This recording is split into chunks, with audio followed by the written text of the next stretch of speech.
Good morning, guys. Welcome back to the channel. It's been probably, 2 weeks, I'd say, almost, since I've picked up my camera. Honestly, I just haven't been in the mood to film anything. It's been just stressful. Life is very stressful right now. Really need a haircut right now, too. But yeah, no, I just haven't had a whole lot going on the last couple weeks. I've been at the shop. I've been, thankfully, pretty decently steady with work. We finished up the ChrisSadowski. I didn't film the rear mount. I didn't film a video on the rear mount. I did film a short and a TikTok for it, but it just wasn't enough work to make a whole video out of, unless I really wanted to drag it out. But I feel like that was a job where it was I already had the tube mounting points, so I made 2 tubes and 2 gussets. There's not a whole lot to make content out of on that, other than for, a quick little short. But yeah, anyways, guys, welcome back. We're working on this it's up in the air, so you can't really see it right now, but we're working on this very cool, it is a Toyota Aristo, and if you don't know what that is, it is a JDM market car. So, dude, my hair is a freaking mess right now. It's so fluffy and in the face, but it is basically a, JDM GS300. This one does have a 2JZ GTE, which is the factory twin turbo one, and this thing is very cool. But the reason it's here is because he's not twins anymore. He's got a big single turbo, and I forget the exact size, but it's a nice Borg Warner, so, quality parts. And it needed an exhaust, so we're building what I think is beautiful, full stainless 3-inch exhaust on it. I'm about halfway done right now, maybe 3/4. So let me show you, and we'll kind of get cracking. But I guess to address, I just want to ask if any of you guys are local, if any of you guys are from the preferably East Valley area, and you guys have any leads on industrial shop space. That would be incredibly helpful, because I'm not having any luck using the internet, and I don't have contacts with a commercial realtor because nobody's getting back to me. So I just need some help. I'm going crazy. I'm very, very stressed. So if any of you guys can help me in that side of things, or if you have contacts or experience in this, please let me know. But let me show you the car. Just realized the freaking camera was zoomed in. That's why I look so close. But yeah, this is obviously the Aristo. Again, I don't know if any of you guys, I guess the rear end does kind of look GS 300-ish, just, different taillights. The front end, I don't know. It doesn't have the normal, bug eye looking front. It's got normal headlights. So, take that as face value, I guess. So, yeah, so this is where I'm at so far with the exhaust. So, it did have a partial downpipe. I did finish the downpipe, made a nice little bracket there. I got to pull the downpipe one more time to finish the welds on this. I've just been building this on the car because it's, a tight fit.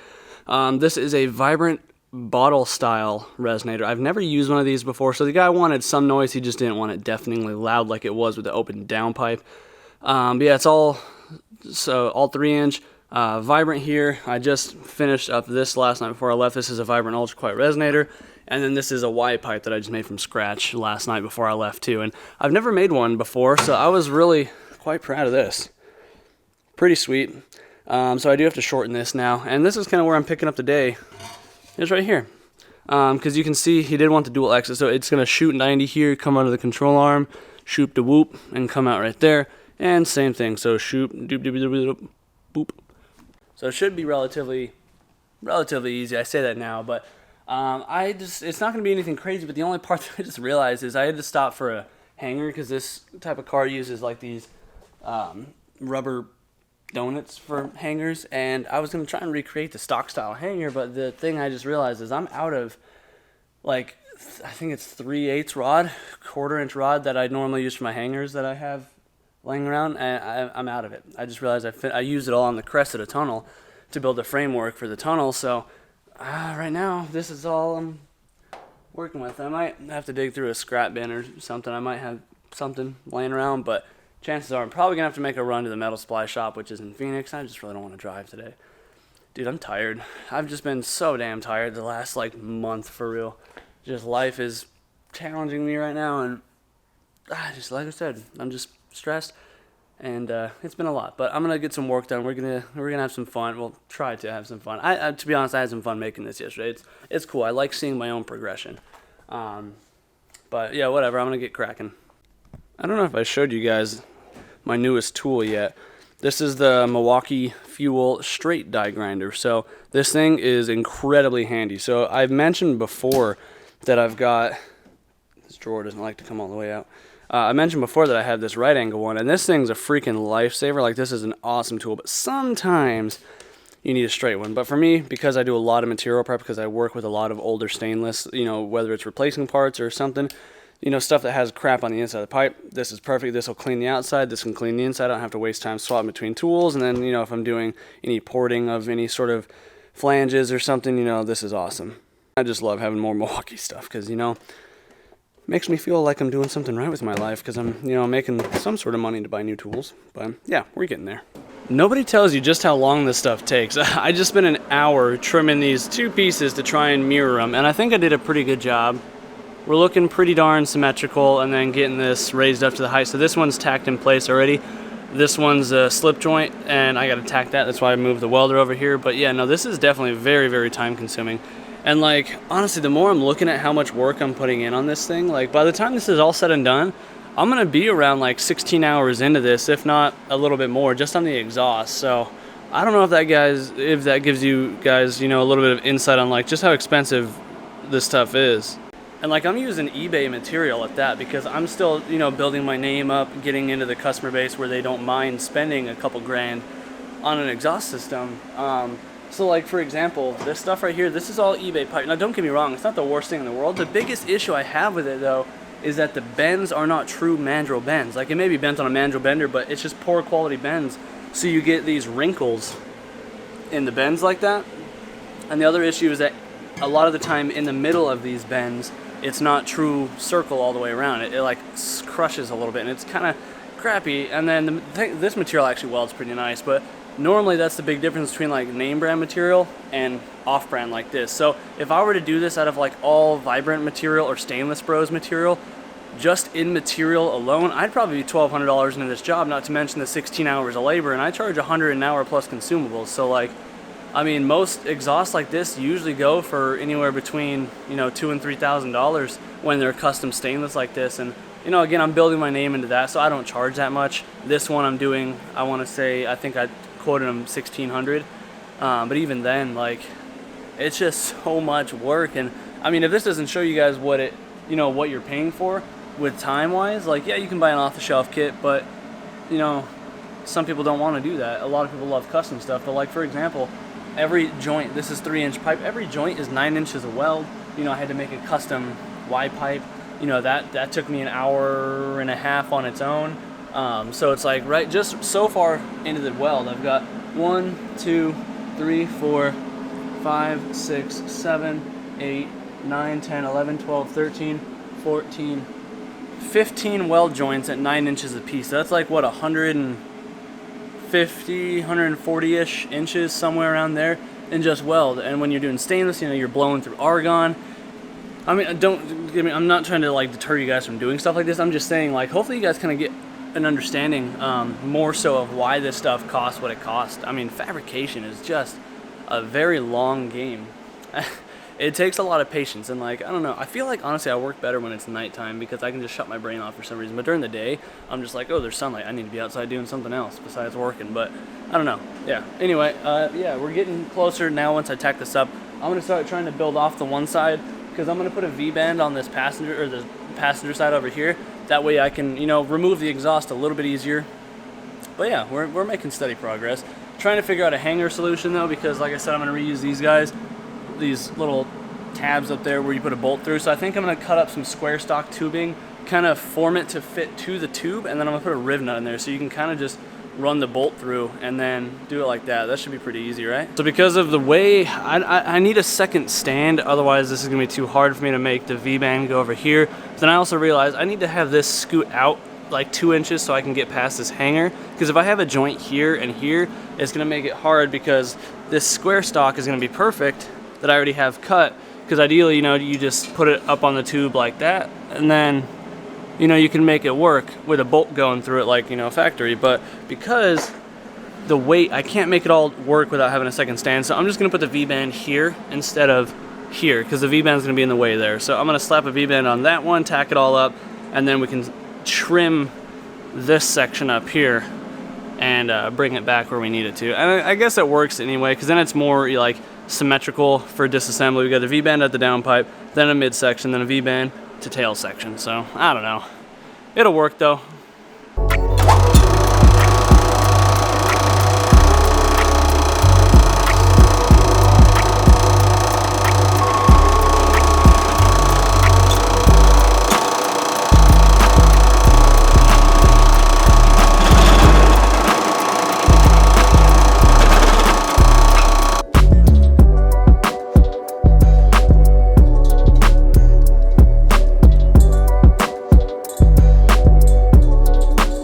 this is kind of what I'm looking like for this side's mount.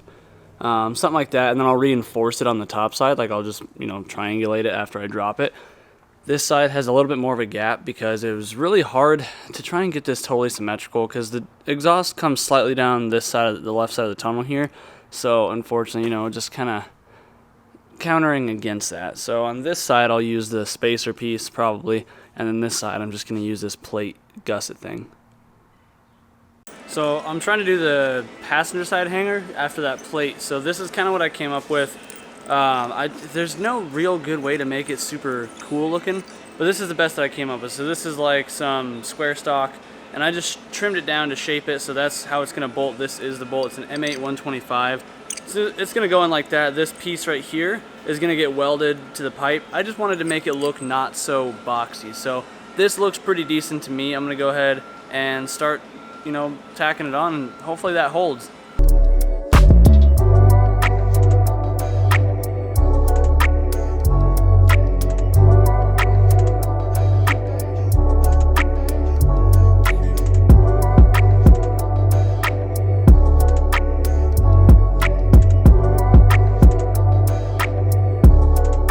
Not even gonna lie, this thing's definitely been pissing me off. It's been getting the better of me. But we finally got it all tacked up. It's, you know, I'm ready to drop it. I got the 2 hangers added. Ended up not even being able to reuse the OE style with the weird O-rings because that's way over here because the factory mufflers and the other ones that were on here were so huge that the mount points were way off to the side.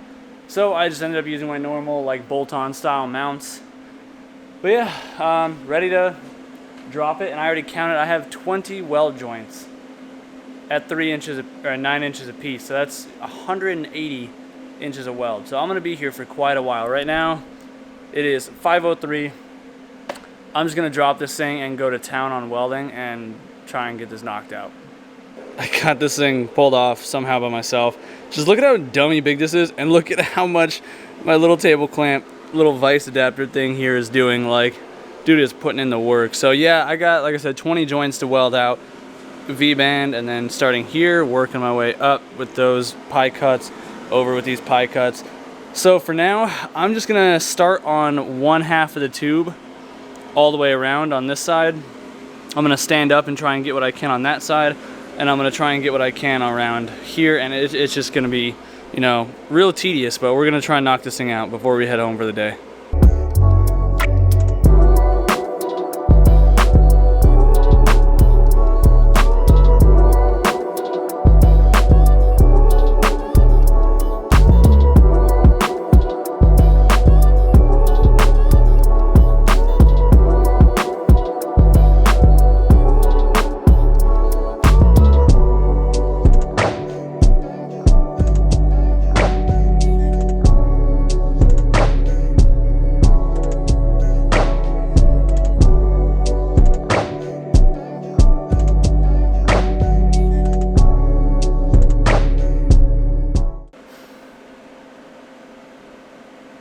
8 o'clock. I've been welding for just about 3 hours. I'm so tired, and like you guys saw, I was having to stand over, under, lean behind, inside, the way this thing's set on the table to, you know, be able to weld it. So it's done. So this whole thing is welded out. Literally the only thing that's left is the other side of the V-band right here. So thankfully this section's quite a bit easier, and the rest of it's already welded, so I can just pull this off really fast and then weld it out, and then I'm just gonna leave everything off the car for the night, and when I come in the morning, I'm gonna put it up. I am so tired. So yeah, we'll finish this up tomorrow, and we'll hear how this thing sounds. Welcome back. Next day now. Everything's ready to go up. You know, I just gotta, just put it all up. My buddy's on his way because we're gonna use the lift to work on his car, and I could definitely use the extra set of hands to put up this rear section. In the meantime, he's not gonna be here for a few minutes, so I just got some Starbucks. I'm just gonna eat really quick. Dude, fudge, dude, I am so tired. My back hurts so bad from the way I was having to weld, and I'm gonna put you guys on the tripod here. The way I was having to weld and stuff yesterday, dude, my freaking lower back's absolutely killing me. Since I was having to look up like this a lot and then working under the car. Feeling my age. Definitely feeling my age today. Got it all bolted up, so the only other thing I'm gonna do just a little bit later is I'm gonna add my little insignia right there. I'm just gonna make a little tab to tie in the Y pipe. I just wanted to get this bolted up. So it shrunk a little bit, or it pulled, so it sits slightly off to the right now. Really nothing I can do about that at this point other than trying to, you know, maybe strap it together with a ratchet strap when I make the plate up there, but I really don't think it's gonna be a problem. But I'm excited to hear it, so let's fire this thing up.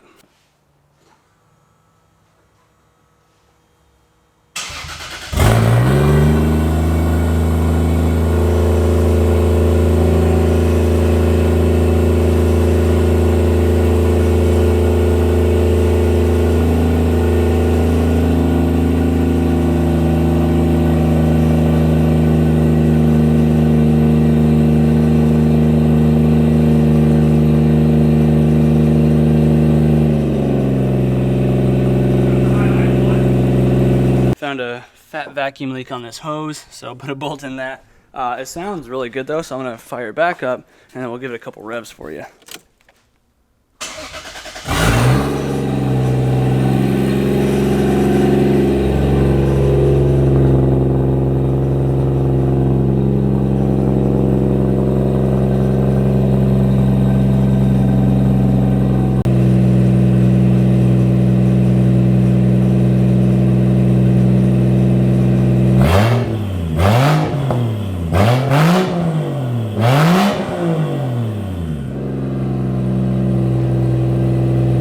If it sounds a little bit louder, like a deeper throaty noise, other than the exhaust note right now, that's because the wastegate is open. I don't know if he did it intentionally just for a temporary thing, because he's having me add a diverter valve solution in here, but we notice he has the wastegate plumbed to the compressor housing, like you would plumb the compressor housing to the or to the blow-off valve.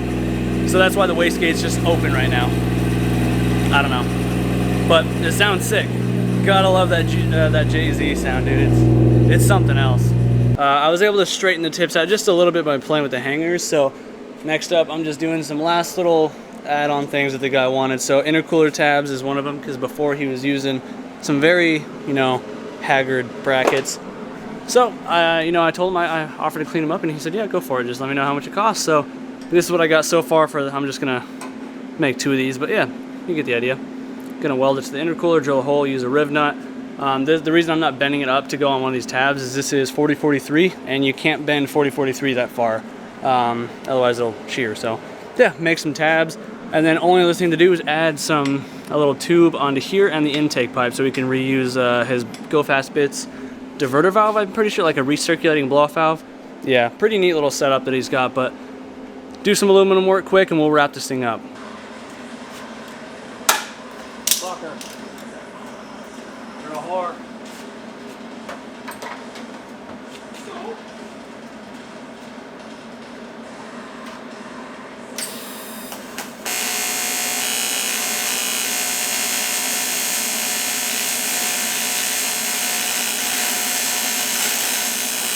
Man, nothing can ever just go super smooth. So I got the cooling plate, you know, all finished up. This thing's looking pretty darn slick. And then when I was drilling the holes to bolt it in, I was trying to dodge the condenser. I didn't even stop to think that there could be wiring. So I ended up nicking one of the wires in the loom that's under the core support, right, you know, right along here. So that's not so much a problem. I figured it out. I recognized it right away. I just went to go move the car so we could get the Lexus off the lift, move all that. Car wouldn't go into gear, and the dash lights weren't lighting up. So I was like, oh crap, I hit something. Pull the loom back. I gotta finish putting it back together right now. I went halfway through one small wire. I nicked a bigger wire, and then just took the jacket off another. So I fixed the 2, cut, crimped, you know, soldered, or you know, heat shrinked, all that stuff, and then taped the one with just the nick in the jacket. But at some point it damaged. Well, it didn't damage, but it blew the 100 amp fuse. Now that's the thing that I'm having trouble with, because take a look at this thing. I've never seen a fuse like this. So it's that top one right here, the one that's, you know, exploded, because it was just popped. And you'd think it'd be like one of these ones where you just lift it out, but for whatever reason, it's not one to come out. So it's broken into a million pieces. All of these are super dry rotted from just heat and age. So I already told the guy, he dropped by to drop me off the diverter valve so I could work on putting this in. He was really, really cool about it. You know, he understands things happen. Again, I did correct the harness under here. I'm just going to finish tucking it back up there, and then we can bolt the fan shroud back on. Just sucks, man. You know, it goes to show that obviously I'm far from perfect. I'm nobody special. I just happen to own up to my mistakes, and this is definitely one of them. So I am currently going to probably try and pull the fuse box out. It looks like it unbolts partially, maybe a nut here or something, and then a connector here. And then hopefully I can maybe push this thing out from the bottom or something. Because this is essentially a GS300, I'm hoping one of these stores local might have one. But I need to get that out to figure out what type of fuse it is. But, you know, man, things happen. But on the plus side, I at least touched the pins together now that the wiring is all repaired. On the blown relay, I was able to touch the thing together so everything would work for now, so I can move it. And the guy, you know, he was incredibly stoked on how the exhaust sounded and how the shield and everything looked, so I'm thankful for that. But yeah, I'm gonna just start working on trying to fix this. But yeah, I'm just gonna wrap this video up here because we got some sound clips, we got the exhaust done, we got this thing done, even though I didn't really film much of this, but you know, the cooling plate ended up good anyway, and we also got the intercooler mounted better.